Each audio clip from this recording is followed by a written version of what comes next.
dozens of different factors that can impact conversion. I have a whole worksheet on this because it's so fascinating. What we'll do is we'll launch targeting almost all those major keywords, almost in exact form, just to make sure we're establishing high relevancy with Amazon. We're covering all the root words that we found. We group them by that way so that they kind of perform similarly. So going back to the toiletry bag example, all the bathroom bag keywords should perform similarly for your product, and all the men's shaving bag keywords should perform similarly for your product. So if you group them together, it's usually easier to optimize it that way. So then you've turned on maybe 20, 30 campaigns and you're targeting a couple hundred keywords. Now you kind of just need to go through that and look at, where am I performing well? How am I doing from an impression standpoint versus my competitors? So after that fourth, fifth, sixth day, when you start to rank on the first page and you're starting to get first page impressions organically, you can start to use some advanced data from Amazon. You want to, first of all, be tracking all of those keywords, right? So your organic placement on all of them. But then you need to kind of look at, what is my impression share percentage? What is my click-through share, my click share percentage? And then how is my conversion rate doing versus, let's say, the average of the top 3 sellers for that keyword, right? What is my PPC performance doing? Once you kind of look at all of those things together, and we've built that out into Data Dive. So when you use a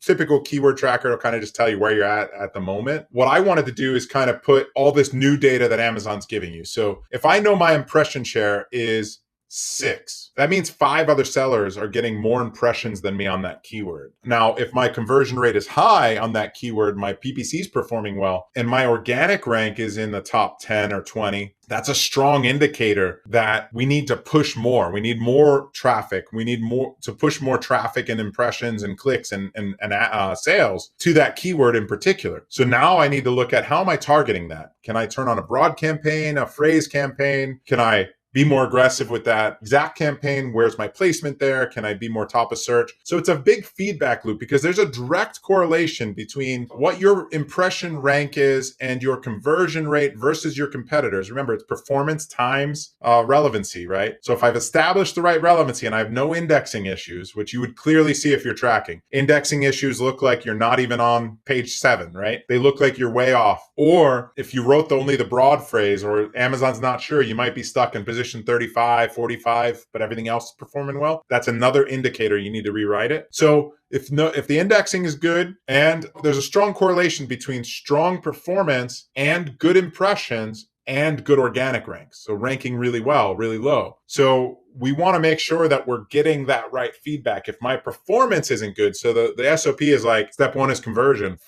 Fix your conversion rate. Make sure there's no indexing. So step 2 is indexing. Step 3 is send more or less traffic. So once I've hit that organic mark that I want to hit, top 1, 2, or 3, maybe now I can start to back off the PPC a little bit. I can start to play with that and see if the PPC was holding it up there, or whether I'm spending money in a place where I'm not converting. Maybe this whole route isn't right. People searching for bathroom bag are looking for a vinyl one that hangs, and mine is a canvas one, right? Maybe I should just abandon that route and stop wasting my money on it. So you need to be tracking, you need to be looking at the data and making decisions on which direction to go, where to spend more money, how to fix your listing, and it's all relative to your competition. So that's where the data really gets intense, and it's a lot to deal with. But once you really start to put it all into one location and start to know what to look for and set a few rules up, you can really start to do some damage and push your ranks and increase your profitability by lowering the tacos. When you say you look at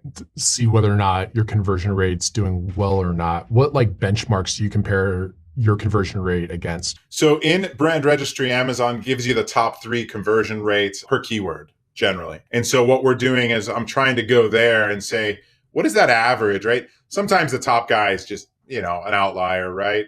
Maybe it's a brand name, or maybe there's, But as an average of those top three, because it only gives you the top three, unfortunately, am I beating that? And if I am, then that's a really strong sign that I should be organically taking one of those guys' spots, right? I should be there. How do I achieve that? Well, I got to push. I gotta get more conversions, more clicks, and I've got to get more traffic to those keywords and related keywords that can help me. If you take all of those keywords you're tracking, and then you sort it by root word, right? Like that repeated word. Again, all the shaving kit, bag, bath, like keywords. So I would expand that and I would look at that as a whole. If I decide I'm going to send more traffic to all of those keywords inside of that route, there might be 12 of them. I'm going to get a compounded effect, because remember, every time there's an action on a keyword, all the related keywords get an action. So it's around looking at the data, being very deliberate with your spend and your strategy and the way you group things. That combination is really the magic mix. It's really understanding, like, what levers am I deciding to pull this week, right? Which route am I targeting this week? If you do a little bit over here, a little bit over there, and a little bit over there, you're not going to be as effective. And I think that's the strategy most people use. They got data over here, data over there, and then they're like, let's push that keyword and this keyword. And they're not really related. And so you're always fighting an uphill battle, and it's really tough.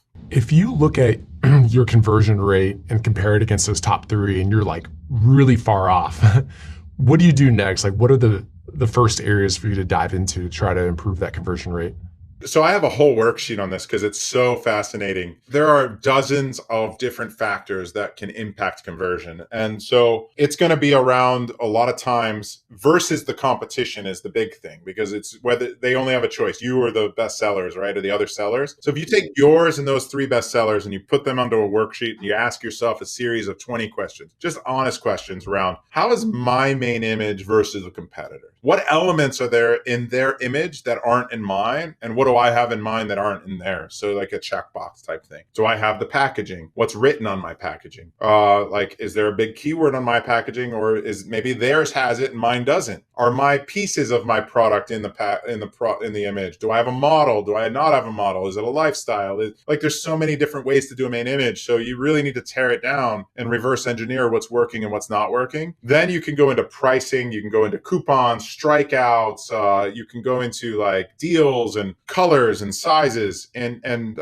just overall value. So you can really tear it down. And sometimes you'll come to a conclusion like, I'm only ever going to be fifth. Like, I'm not going to beat those guys. Like, their value's great. They really nailed the design. They've got patents or designs. I'm not going to just copy them. Like, there's a bunch of copycats. I'm okay just being seventh. And I'm going to make my $100 a day profit. I'm just going to optimize for that. And I'm going to move on now to these other products. And I just got to move on. But so, a lot of times what you'll do is when you go through that worksheet, you'll say, man, this main image, I just had this when I was in China in January. One of my best selling products was starting to fall off. We went from 40 a day to 12 a day. I was like, what is going on with this product? And it was a PPC strategy combined with a competitor coming in with a very similar design and a much better main image. They had just updated the main image. They put the packaging in it. And I said, like, I went through the worksheet with my team. I showed them how to do it. And I said, look at their main image. And I went to my design team and I said, look at ours. Ours needs to beat theirs. Full stop. Do what you got to do. Turned it around. And we're back up over 40 or 50 a day. It was just a matter of making sure that we fixed the main content. We got aggressive with some deals to boost it back up. And luckily, we had enough of a head start on that competitor that they weren't able to come in and take more market share before we realized it. But it was like a sudden drop off. Like, they were coming in.